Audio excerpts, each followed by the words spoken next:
There are a handful of states that seem to be on everyone's moving wish list right now. Places like Texas, Idaho, North Carolina, and Florida, just to name a few. They've been the go-to destinations for years. But the real question is whether these states will still be just as desirable 5 or even 10 years from now. A growing number of people think the answer is no. According to them, the appeal of these states is already starting to fade, even if it's happening quietly. Some were hyped up so much that they may now be paying the price for becoming too popular too fast. What makes this especially interesting is that these states are currently seen as some of the most attractive and sought-after places to live in the country. Yet, if current trends continue, they could end up ranking among the least desirable within the next decade. There isn't just one reason behind this shift. It's a mix of factors. That said, one issue rises above the rest, and it affects every single state on this list: housing. Costs. When demand explodes, prices almost always follow, and real estate has become a serious problem in these once affordable areas. We'll break down the unique challenges facing each state, but skyrocketing home prices are the common thread tying them all together. So, let's take a closer look at these popular destinations and explore why moving to them now might be something you seriously regret in the years ahead. Number 10.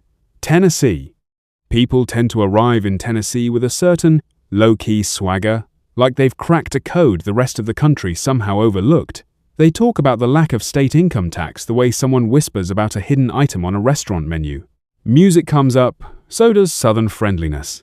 Porch weather gets a mention, and almost everyone claims they arrived at just the right moment. Usually they're saying this while standing in a nearly empty beige house, and for a while they're not wrong. At first, everything feels easier. Monthly expenses seem smaller. The decision to move feels clever, daring, and just rebellious enough to impress friends back home. Social media fills up with sunset photos and backyard cookouts. They start telling people things like, "Honestly, you should look into Tennessee," as if they're sharing insider knowledge rather than a trend. It feels like they found something special. Then reality starts nudging them gently at first. It shows up as traffic in cities like Nashville and Memphis, which feels wrong for a state that's supposed to be relaxed and slowest. These roads weren't built for this many people. They were designed for a time when traffic meant tractors and pickup trucks, not bumper-to-bumper commuters. Everyone's confused, but still mostly patient. For now, give it another decade, and those same highways will look like gridlock in any other fast-growing metro area. And then there's housing.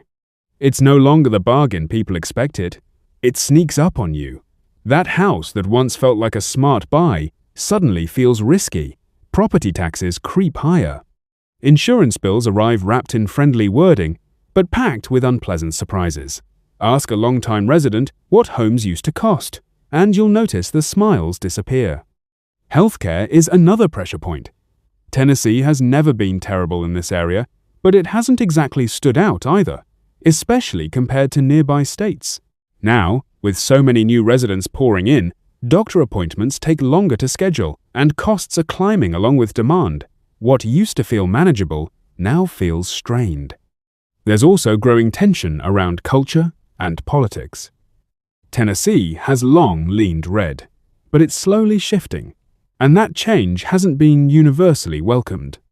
Longtime residents aren't thrilled, and newcomers are often surprised by the pushback. None of this is deceptive, though. Tennessee didn't pull a bait and switch. It followed the same pattern every booming destination does. Early movers were rewarded with space and affordability, while late arrivals paid extra for missing the window. This doesn't mean Tennessee is a bad place to live, it simply means the secret is out, and once that happens, the road ahead gets bumpier. In 5 to 10 years, the growing pains are likely to be much harder to ignore. If you moved here around 2020, you didn't stumble onto something undiscovered. You showed up just as it was hitting capacity. Over the past 5 years, Tennessee's population has grown by about 5.8%, which is a sizable jump. Back in 2020, the median home price, statewide, sat around $230,000. Today, that number is closer to $339,000. a surge of roughly 47%. When you stack it all together, the biggest sources of regret are clear: overcrowding, rising home prices, and an overall increase in the cost of living. Number 9. Idaho. Idaho was marketed as a long exhale, a place where the noise drops away and life slows down to something more manageable. Wide, open views, mountains on the horizon, homes spaced far apart, and mornings that felt calm instead of chaotic. People didn't say they were relocating to Idaho. They said they were escaping there. At least, that's how it sounded in their heads. What they didn't expect was how many other people had the exact same escape plan. Not long after arriving, newcomers realized they weren't alone. They kept running into other recent transplants who were just as excited as they were. At the same time, they also met longtime locals who clearly weren't thrilled about what was happening. Idaho, especially cities like Herndon and Boise, has turned into something like a pressure cooker, disguised by pine trees and fresh air. Over the past 2 decades, and especially within the last 5 years, housing prices in Idaho didn't simply rise, they launched upward. Meanwhile, wages stayed almost frozen in place, as if they never got the update that everything else was becoming more expensive. Infrastructure struggled to keep up. Roads fell behind. Public services stretched thinner, and locals didn't lash out in anger, which might have been easier to deal with. Instead, they grew exhausted. You can hear it in the hesitation before they respond, or in the familiar phrase, "It didn't used to be like this." Then winter arrives, and quietly ends the debate. Not because of snow. Idaho knows how to handle snow, but because of how long winter sticks around, the days grow short, darkness lingers, the silence stops feeling calming and starts feeling heavy. Idaho doesn't hand you a ready-made social circle. It assumes you already have one. If you don't, the quiet doesn't soothe you. It sits there with you, uncomfortably present. A lot of states in this region have a way of wearing people down once winter sets in. Someone leaves Southern California for Coeur d'Alene because it looks stunning, trades beaches for mountains, and then, after 2 long winters, they head right back south. That cycle happens more often than people admit. Idaho works best if you arrive with money, strong, family ties, and a clear reason to stay rooted. Everyone else starts questioning things once the scenery stops feeling new and the stillness starts demanding answers. Many people come to Idaho chasing freedom, only to realize it comes bundled with zoning rules, community meetings, and long waiting lists. So, where does the regret come from? For most, it's the winters, the resistance from locals who never asked for this growth, and, unsurprisingly, the housing market. Back in 2020, Idaho's median home price sat around $285,000. Today, it's closer to $444,000, representing an increase of roughly 55.9% statewide. That number averages out wildly expensive areas with more affordable ones, but the overall trend is clear. Prices surged fast, and they surged everywhere. Number 8. Arizona. Arizona sells itself by leaving a few important details out. The sunshine is real, no one's lying about that. But so is the heat, the kind that keeps you trapped indoors for months at a time. Most people don't move to Arizona dreaming of becoming homebound. Yet, that's often exactly what happens. Summer, there isn't just uncomfortable, it's restrictive. It limits how you live your life. There are temperatures that some people simply can't function in, even if others swear they get used to it. I know I wouldn't. Put me in Arizona and I'd spend the entire summer inside. Give me 3 feet of snow and I'll happily be outdoors all day. A lot of people discover this the hard way. They leave places like Minnesota or North Dakota thrilled to trade brutal winters for endless sun, only to realize how mentally draining that sun can be when it never lets up. Once you settle in, life starts to shrink. Walking turns into a hassle. Outdoor plans quietly vanish. Power bills climb as air conditioners run non-stop.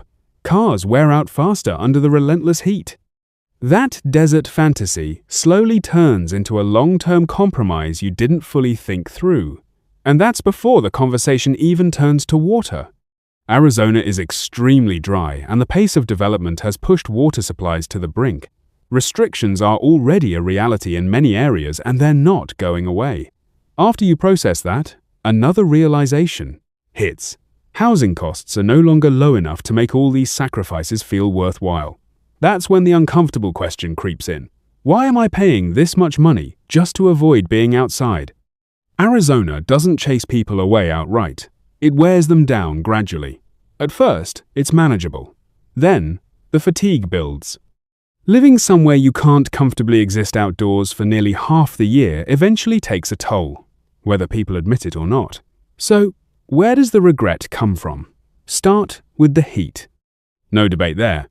Add rising home prices, then pile on the crowds. Arizona has exploded in popularity over the past couple of decades.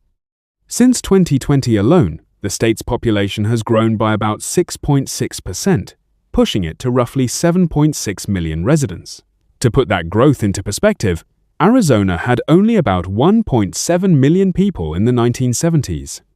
Every decade since then has seen double-digit growth, with some spikes being massive, like a 53% jump in the 1980s, and another 40% increase around 2000. Housing followed the same aggressive trajectory. In 2020, the average home value hovered around $293,000. By 2025, that number had climbed to roughly $421,000. When you combine rising costs with extreme heat and growing congestion, it's easy to see why Arizona may end up on many people's regret list. Number 7. North Carolina. North Carolina is often sold as the rare middle ground that actually delivers. You've got mountains to the west, beaches to the east, solid job markets, major universities, mild winters, and just enough southern charm without feeling like a tourist brochure. On paper, it sounds perfectly balanced. A place where you don't have to pick an extreme, and life settles comfortably somewhere in between. And at first, that promise holds up. One town buzzes with energy, another feels quiet and laid back. Drive an hour in almost any direction, and it feels like you've crossed into a different state. That variety is the selling point. What people don't always realize is that the contrast doesn't stop at scenery. It affects everything. One school district might be excellent. One hospital feels modern, efficient, and easy to access. Drive a bit farther, though, and healthcare suddenly means long wait times and extended travel just to see a specialist. The state is growing fast, but infrastructure isn't keeping the same pace. Roads lag behind, utilities strain. Public services are constantly playing catch-up, never quite able to get ahead. New arrivals often believe they found the perfect window, early enough to enjoy the benefits, late enough to still feel comfortable. Then traffic slowly thickens. Commutes stretch, just enough to become annoying. Housing pressure builds quietly at first, then all at once. The neighborhoods everyone wants get expensive. The affordable ones come with compromises no one highlighted up front. That easy, balanced lifestyle turns into daily mental math. Time versus distance, cost versus convenience, savings versus stress. North Carolina isn't falling apart. It's being pulled in too many directions at the same time. Growth without evenly distributed support. Popularity without a pause button. Long-time residents aren't the first to feel the strain. They've already adjusted. It's the newcomers who feel it most, the ones who arrived expecting harmony and instead found a state actively negotiating with itself. North Carolina didn't suddenly lose its balance. It lost the space it needed to maintain it. And that's usually how popular places disappoint. Not because they're bad, but because you showed up after the balance had already been used up. Right now, North Carolina is simply too popular, and you can feel it bending under the weight. Many believe that over the next 5 to 10 years, that bend could turn into a break. The biggest drivers of future regret are already visible: increasing crowds, a rising cost of living, and rapidly climbing home prices. Back in 2020, the state's median home price sat around $231,000. By the end of 2025, it had climbed to roughly $353,000, a jump of about 52.4%. Number 6. South Carolina. South Carolina is the kind of place people defend with pure feeling. Not charts, not data, emotion. Most didn't move there because the numbers lined up. They moved because it felt right. The coastline, the light, the slower pace, it gives off the impression that life might finally be easier to manage. At first, it really does feel like a reset. Then the climate reminds you exactly where you are. The humidity doesn't gently roll in. It sits on you. Summer stops acting like a season and starts behaving like a permanent condition. Storms become more frequent than you expected, and flooding shifts from something you read about afterward to something you plan your life around in advance. Infrastructure designed for a quieter past struggles to keep up with the present. The bills eventually fill in the gaps the scenery doesn't mention. Wages don't rise fast enough to keep pace with daily expenses. Insurance costs balloon, sometimes feeling like a second mortgage, hidden behind fine print and annual increases. That charming coastal lifestyle doesn't fade. It shows up every year in the mail, right on schedule. Beauty doesn't erase risk, it bills you for it. South Carolina isn't becoming more affordable, it's becoming more precarious. And risk isn't a lifestyle choice, it's a recurring expense. There's no denying it's a beautiful state. That part is real. But it isn't gentle. Crime is a serious issue in many areas, especially outside the postcard zones. There are plenty of small towns that are struggling badly, the kind newcomers don't picture when they say, "I just want to find a quiet small town." If you're not near the coast, chances are you're closer than you think to a place that's falling apart. And if you are near the coast, affordability disappears fast. So, where does the regret come from? It's a combination of rising living costs, crime in certain regions, and environmental risks that never really let up. Hurricanes, flooding, and extreme weather add constant uncertainty. And as always, real estate plays a major role. In 2020, the average home value in South Carolina was around $212,000. By late 2025, that figure had climbed to roughly $326,000. The price of entry keeps rising while the risks pile up alongside it. Number 5. Montana. Montana is where romantic ideas go to prove themselves or fall apart. A lot of people carry around a Wild West fantasy, imagining wide-open land, rugged independence, and a clean break from city life. The traffic, the crowds, the noise, all of it fuels the dream. Montana becomes that mental escape hatch. When you're stuck on a freeway in Los Angeles or boxed in on a train in Boston, that idea hits hard. I can't do this anymore. And suddenly Montana, or maybe Wyoming, starts sounding like the answer. People stay there, moving for peace, space, and quiet. What they often find instead is isolation, expensive housing, limited access to health care, and winters that are completely indifferent to your expectations. Jobs are harder to come by. Services are spread thin. A social life doesn't just happen. You have to build it intentionally. Montana has always been a popular place to think about moving to. Not many actually do it. Millions fantasize about it. Only a small fraction ever follow through. It's one of the most common someday states in the country. In those daydreams, you're driving a pickup truck across your own land because, of course, you need a pickup. You bought that much land. The reality is usually a modest house on a quarter-acre lot. And for a while, that still feels like success. You're living the Montana dream. Then winter shows up. Most newcomers make it through one winter. Some push through two. By the third, a lot of people start quietly renegotiating with themselves, thinking things like, maybe the suburbs wouldn't have been so bad. Even though Montana has just over 1 million residents statewide, it's starting to feel crowded. And that's because nearly everyone is funneling into the same small cities. And when we say cities, that term is doing a lot of work. Montana doesn't have large urban centers. Billings, the biggest city, has around 117,000 people. Missoula sits near 73,000. Great Falls has about 60,000. Bozeman is closer to 53,000.